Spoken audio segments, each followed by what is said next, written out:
नमस्कार, मी नरसिंह भोरे आणि तुम्ही बघत आहात आरोग्यदूत न्यूज। आज विधान परिषद निवडणुकीचा निकाल लागला आहे आणि या निकालाने महाराष्ट्राच्या राजकारणात मोठी खळबळ उडाली आहे। महायुतीचे अधिकृत उमेदवार नरेंद्र दराडे यांचा अनपेक्षित पराभव झाला असून अपक्ष उमेदवार गोकुळ गीते यांनी दणदणीत विजय मिळवला आहे। विशेष म्हणजे या निकालानंतर पाचोरा भडगावचे आमदार किशोरप्पा पाटील यांनी अत्यंत स्पष्ट आणि थेट भूमिका मांडली आहे। त्यांनी या निकालावर नाराजी व्यक्त करत गंभीर प्रश्न उपस्थित केले आहेत।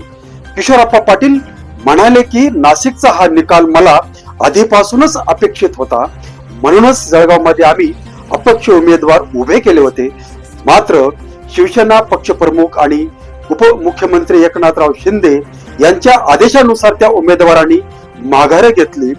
महायुतीच्या अधिकृत उमेदवाराला पाठिंबा दिला।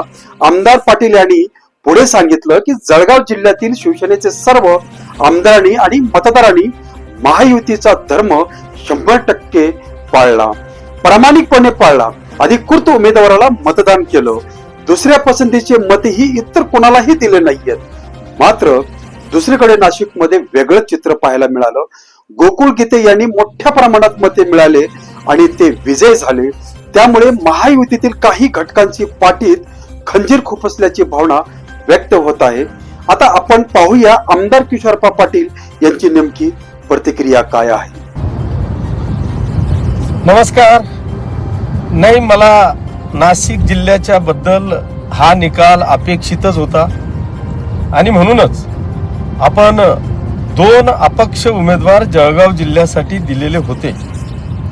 परंतु शिवसेनेचे मुख्य नेते तथा या राज्याचे उपमुख्यमंत्री आदरणीय एकनाथजी बोलून घेतलं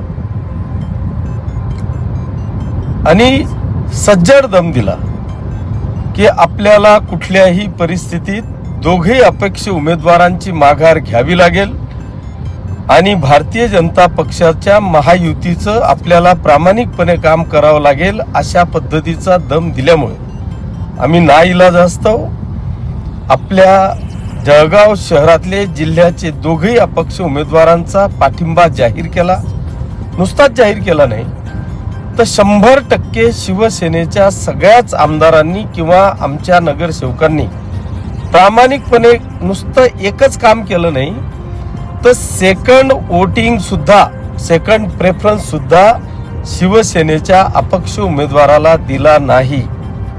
आता एवढी इमानदारी जळगाव जिल्हा शिवसेनेने करावी आणि दुसऱ्या बाजूला नाशिकमध्ये इतक्या 70-75 पेक्षा जास्त वोटिंगनी अपक्ष उमेदवार निवडून यावा, हे मला असं वाटतं की अतिशय दुर्दैवाची गोष्ट आहे। हा निश्चितपणे एक मोठा धक्का आहे असं म्हटलं तर वावगं ठरणार नाही आणि म्हणून आता निश्चितपणे आमचे मुख्य नेते एकनाथ शिंदे साहेब या बाबतीत नक्कीच विचार करतील अशी एक अपेक्षा आहे। धन्यवाद।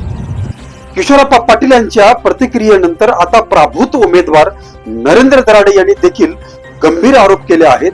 नरेंद्र दराडे यांचे म्हणणं आहे की महायुतीमधीलच काही लोकांनी विश्वासघात केला आहे। अधिकृत उमेदवार असतानाही अपेक्षित साथ मिळाली नाही। ज्यांच्यासोबत आपण काम केलं, ज्यांच्यावर विश्वास ठेवला, त्यांच्याकडूनच पाठीत खंजीर खुपसण्यात आलं, असं त्यांचा आरोप आहे। आता आपण पाहूया नरेंद्र दराडे यांची प्रतिक्रिया, नेमकं काय म्हणाले ते आपण ते ऐकूया। म्हणजे भाऊ म्हणायचा, भावाच्या पोटात खंजीरने तलवार खुपसायची, असे नाट्याचं राजकारण केलेलं आहे आणि सगळ्या पक्षाच्या लोकांनी फसवण्याचं काम केलेलं। पक्ष जर असं जर गद्दार विश्वासघात कोणी जर करणार असेल, नेते लोकांना जर असं फसवणार असेल, त्याचा अर्थ महायुती नाहीच आहे।